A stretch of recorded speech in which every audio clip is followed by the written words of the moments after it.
everybody. We are live and streaming, hopefully across multiple platforms, and hopefully sound is somewhat synchronized with video. Let me know if you're having any problems.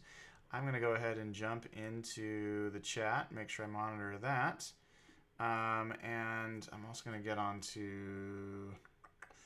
Let's see how I'm going to do this. I'm going to try to get on the Twitter chat as well, monitoring multiple chats. It's a little bit crazy. So give me 1 second while I get all this set up. And hope you guys are all doing well. Let's see. There we go.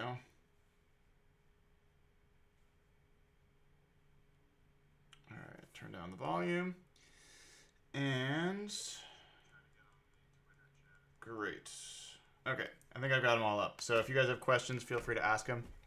It was a little bit of a different practice today in that I was on the patio where the friends and family go and other folks to watch, and it's generally, honestly, not as good of a view. So I could be there more often, but I prefer the berm because you actually can see what's going on at practice. I also, I was there with my mom, so I spent some time with her, and I also was there with Cable Thanos, Josh Cashman himself. It was fun to hang out with him. We talked a lot. All in all, that meant I didn't take quite as many notes as I normally do, but I was watching practice, and a couple things that stood out to me that I'll share. And then if you guys want to ask questions, I'll be looking around in the various Q&As. So top of the storyline here is DK Metcalf. This guy that obviously people have been talking about, everyone's been watching. I mentioned in my first training camp update, I watched him run routes, make cuts, outbreaking routes, lateral routes, not just vertical routes, and he looked fine to me. So, I thought he checked that box. Today, I actually got to see them give him a chance to catch some passes in team drills and challenge receivers downfield. There was one play in particular where he was running down the left side of the field coming toward us. He was being covered by Trey Flowers, and the coverage was perfect. Trey was right there. Russ threw it. It was probably 35, 40 yards downfield, but Russ threw it a little bit back shoulder and toward the sideline, and DK fought through the coverage, reached back like full extension back the other direction, and made the catch, made it pretty easily. And I mean, honestly, that's a major, major checkbox for me. I said coming into camp, if he can run straight, run fast, and high point the ball, or just out muscle cornerbacks for the ball, he's going to be useful this year because Russ throws a great deep ball. And so he doesn't need to do a lot more than that. He showed me more than that. That was not just a simple run fast and jump over somebody. He adjusted. He had to adjust his body. He had to turn his body, come back to it. He had to extend. He caught this ball well outside his frame. Looked like a solid catch of the ball. It was a really nice play. He made another couple plays during practice, and that was also great. Someone, I think Seahawk 96 is asking about Shaquille. I don't know if you're asking about Shaquille Griffin. I said which Griffin? Shaquille. Shaquille. He's looked okay. He was beaten deep by DK on another play, come to mention it. There was another play where DK was running along the right side of the field and got 2.5 steps behind Shaquille Griffin. And honestly, Griffin, one of his better things is he doesn't let people get behind him. He is quite fast. Metcalf was 2.5 steps behind him, made the catch, another deep throw. In general, I would say Shaquille has looked good, but honestly, it's also really tough because I don't know. It's hard to say that he's had some dominant receiver he's had to cover and been able to see him make a play. I also haven't seen him really make as many plays on the ball yet. So, look, Shaquille Griffin started out really strong his rookie year. Nothing got over the top. He was really good and disciplined that way, and that was a great start to his rookie season. He was a sure tackler. He did stuff well. Didn't pick the ball off very much. He doesn't get his head around. Those were things you're hoping to see his sophomore year, second year. Second year, he actually took a step back. He wasn't as good in coverage. He did let things get over the top. So he just wasn't the same player last year. And I can't say that I've seen a lot of progression. I would say he's probably closer to the first year than the second year so far. But really, if you want to see Shaquille Griffin become more than a solid starting cornerback, you want to see him actually make plays on the football. You want to see him actually make a pick or break the passes up more often. I'm not seeing that as often. So, we'll see. I think come game time on Thursday and through preseason and regular season, we'll know a lot more. But as it stands, he's a guy that had 2 picks, I think, last year, and they all came in that one game against Chicago. So, we just need to see more playmaking from him. I think Trey Flowers was a better playmaker in his rookie season than Shaquille has shown his whole 2 years. So now, granted, Trey was doing it, knocking the ball out and forcing fumbles, but still, those are plays being made.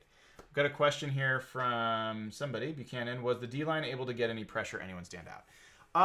I did notice a little bit more pressure today. It seemed that DK... Oh, sorry, I got DK on the mind because I was seeing it on Twitter. I think that there were a couple of plays where they started doing twist and stunt practices where it's 2-man rushes, and that's always a good challenge for the offensive line. I'm looking back at my notes to see if I wrote a note. I know I didn't in this case. I think that... shoot. Hold on. Let me pull up my roster and make sure I've got the... I don't have the note down. Earl Mitchell actually had a 75, had a play where he got deep. Another guy that I have not seen before, I don't know if he's been out injured or I just haven't watched him, is JT Tuili, 61. He's a big, from Eastern Washington, 340-pound defensive lineman, and he got some pressure today. Otherwise, no, nobody new that stood out. I think that, they interviewed Barkevious Mingo at the end, and one of the benefits of being on the patio is you're right there while they're doing the press conferences. And one of the interesting things with Barkevious is that he's slighter than I thought. I've always thought of him as kind of a big dude, but his chest is kind of small, and I don't mean that in an insulting way. It's just like he's different without pads on than I would have expected. He looks a little like Mike Morgan, if people remember the longtime backup linebacker and special team standout for the Seahawks. But he definitely stood out in the scrimmage. I thought he was the guy that popped the most, and I am really hopeful that what I saw in the scrimmage is indicative of what he might be able to contribute during the regular season, because he looked like he could be someone that could help. And he doesn't have to be great, but, can he be better than Deion Jordan? From what I saw, maybe. Yeah, maybe he could. Got a question here about how the safeties looked, in particular Marquise Blair. I still have not gotten a great read on Marquise Blair. I don't know, if my eyes are just in different parts when he's playing, so I don't have a ton to say about him. I did see him with his little baby today. That was the most I got to see of him. So I can't say much. Otherwise, on the safeties, I've been watching Deshaun Shedd a little bit now. They're playing him there, and I'll be curious to see, Look, I don't know what Shedd's path is to making the team, because I don't know how many safeties they're going to keep, but Leno Hill is out there now. You've got Marquise Blair, you've got Tedrick Thompson, and you've got Bradley McDougald. That's 4 safeties. And then you've got Ugo Amadi, who's also been playing safety but can also play nickel corner. I think I've currently got on my 53-man them keeping 5 safety, and it's those 5 guys. So I don't know where Deshaun Shedd fits. We'll have to see. I think he's got a bit of an uphill battle given his age, but he does have experience and know-how with the team. Before I get back to some more questions, some other notes. I don't know if anyone tweeted about it. They probably did. J.D. McKissick walked off the field injured, flanked by 2 trainers, so we'll have to see what's going on there. Hopefully it's nothing serious. Naz Jones, I saw with middle of practice, came out with a big ice wrap on his lower, I want to say his lower right leg, but I'm not exactly sure which leg it was. Maybe his calf. So that's not great news for Naz, who's definitely on the bubble for making this team and not someone I'm confident will. Let's see. What else? Will Dissly looks back. I mean, he looks healthy. He's running fast. He caught another nice pass today, another crossing route. So, again, we're seeing we are seeing the tight ends for the Seahawks not just run seam routes. In fact, I'm not seeing many seam routes. I'm seeing a lot of crossing patterns for them, and that's good to see. Jacob Hollister was out today. That was unfortunate. We know that Ed Dixon is maybe facing surgery and could be out for a number of weeks. So this is a chance for Hollister to really step forward. Jordan Simmons was out today. That's a guy that's a backup guard who's fighting for a spot and has had injury issues. So hopefully that's nothing too serious as well. Let's see. All right, I'm going to look through some of the other questions here. Wow, there's a lot. All right. Curious about injuries. So I talked about that a little bit. There's a lot of questions about DK. I'll go back again. With DK, I'm not ready to project him yet about saying who he's like, but I will say that I came in with the expectation that he didn't have much of a ceiling in terms of what kind of receiver he could be. Like, not just can he be a good receiver, but can he be one of the better receivers in the NFL? I actually think he can. Based on what I've seen, I don't think he's got a ceiling, and he certainly, I'm not going to say that he's a perfectly polished product, but from what I'm seeing, good hands, good leaping ability, good speed, decent routes. I don't think his routes look terrible, and the quarterbacks trust him, and he's making plays, and he's beating guys off the ball. He's beating people off the press and getting downfield. So I think those are really valuable traits, and with his size and speed and athletic ability, I'm not going to be the guy that's going to tap on the brakes for him anymore. And you've got other guys, not just me, obviously saying that. I was talking to Jake Heaps and Brock Heward today, and Jake, I know is a huge fan, and we were talking. He's checking all the boxes. So I typically do try to keep an even keel on these things, and I'm not going to crown him yet, but I think the guy looks every bit the way you'd want him to look at this point. So I think there's a lot of reason to be excited about him. Question about Cody Barton. I was so excited to see him play. He put on pads. I was like, all right, I'm finally going to get to see this guy move. He's been out the entire time I've been back, and everyone was saying he was standing out. He didn't really do much. He did some basic drills, and then didn't do team drills. So I can't really say. Gonna have to hold judgment there, and hopefully, really, this was the last practice before the game. So hopefully he plays on Thursday, and we all get to watch him together. The question on YouTube, Jamar Taylor still looking like the best slot cover guy. He had another nice play today, another breakup. I think he actually tipped it and turned into an interception. I think Marwin Evans intercepted it, but I can't be sure.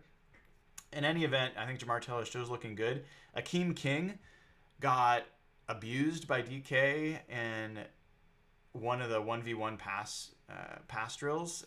Josh and I were watching, and we were like, ooh, who is that got just totally beaten? And it was on an in-breaking route. DK was running straight at him and then used inside leverage and cut in and had like 2 yards, 3 yard separation from Akeem King like that. So that was not a great look for Akeem King as a nickel corner. I don't know, honestly. It's been really hard to tell because they keep moving different guys into the slot, and it's just hard to get a good read. So I wish I had more to say, but I'm not going to BS you guys.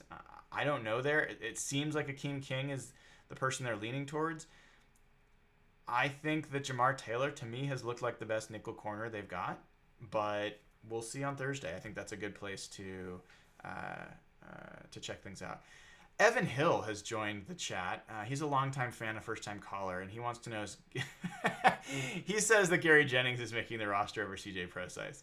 I know that Evan wants to believe that, and honestly, I want Gary Jennings to make the roster. I really like the look of him. I'm a big fan. It like shocked me when it occurred to me. Oh man, he may not make the roster. Cannot count on a 4th round pick making the roster, and I just have to say,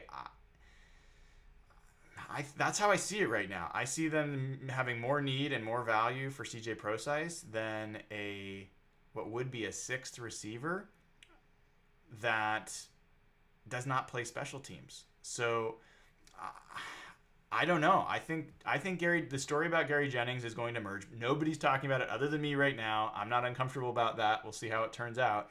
He might ball out in preseason.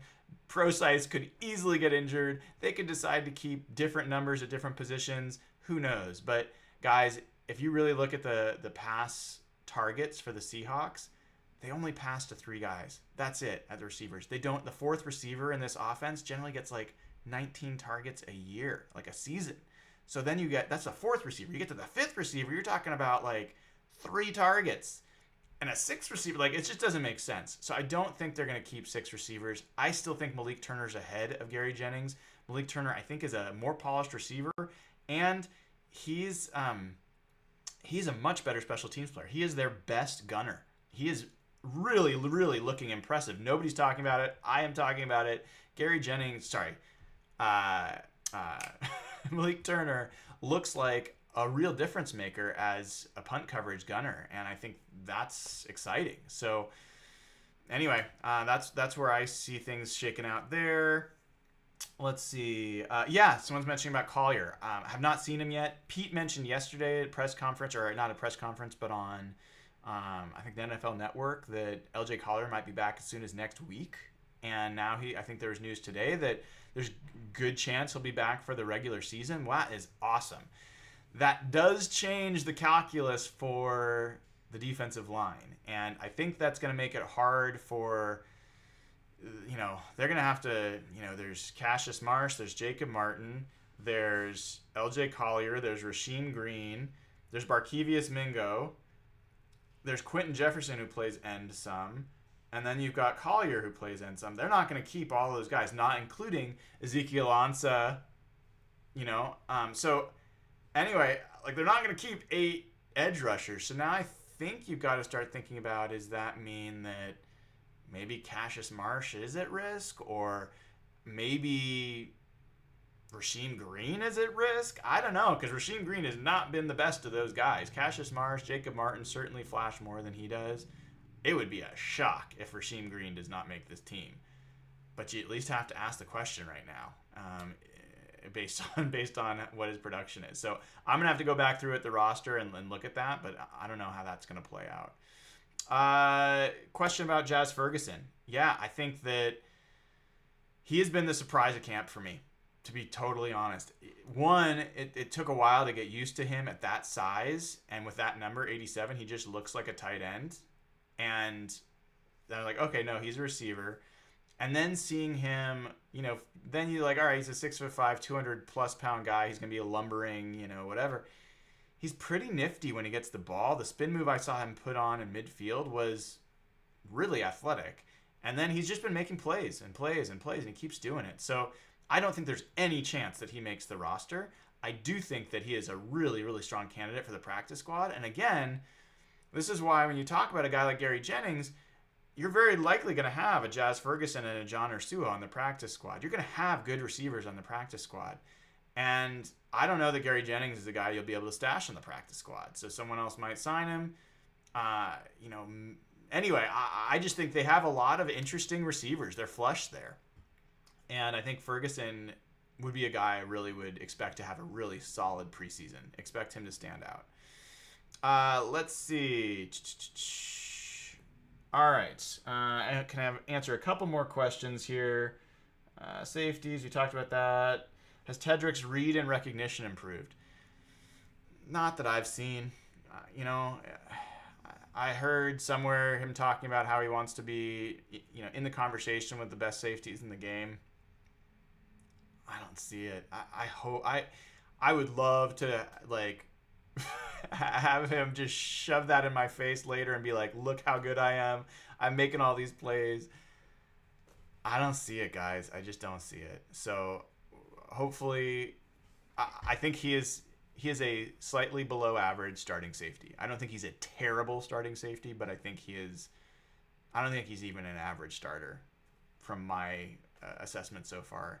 Average starter for me is someone who at least you can count on to make some big plays now and then.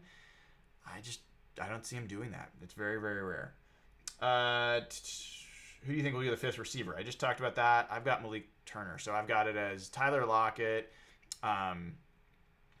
David Moore, Jerron Brown. Those are going to be your top three receivers. Even though DK Metcalf will get a lot of play, I think those are your solid vets. Then you've got DK Metcalf. Then I've got Malik Turner. I think Malik Turner is your fifth. And you could say Gary Jennings again, but again, unless Gary Jennings starts making a real splash on special teams, I don't see it. I don't see Gary Jennings being the fifth. And if you go to sixth, then you probably can talk about Gary Jennings. And every year I think that they're going to keep six receivers, and every year they keep five. So we'll see. How does Jason Myers work? He looks great. I think he missed one today. It's the first time I've seen him miss one, but he's been kicking it deep. I didn't know how his leg did not look this long last year in terms of his kicks. Sebastian Janikowski was out kicking him. He just looks like way more confident. I think a full season being a Pro Bowler, hopefully we got him at the Steven Hauschka moment where he's converted into really believing in himself. So that was good. Posick still getting first team reps at left guard. As far as I saw, yes. Let's see. Is Shaquem Griffin making the team? I think he is. Shaquem Griffin is a core special teams guy. He's one of the better special teams players. And I think he's been looking better at Sam. Now, the challenge there is if Ben Burke-Irvin and Cody Barton make it, they both are a good special teams player. Barkevius Mingo is a good special teams player. If Cassius Marsh makes it, he's a good special teams player. So maybe they don't need him as much, but I thought he's looked really good. I think he's going to have a really solid preseason. I think he's going to make a lot of plays. So I am currently, I would say, 65-35 in favor of, believing that Shaquem Griffin's going to make the team. And then I've got to run, guys. I'm going to go hit the driving range. But I will be back later. If you guys have more questions, you can always hit me up on Twitter, and I'll do my best to answer. But until then, cheers, and go Hawks.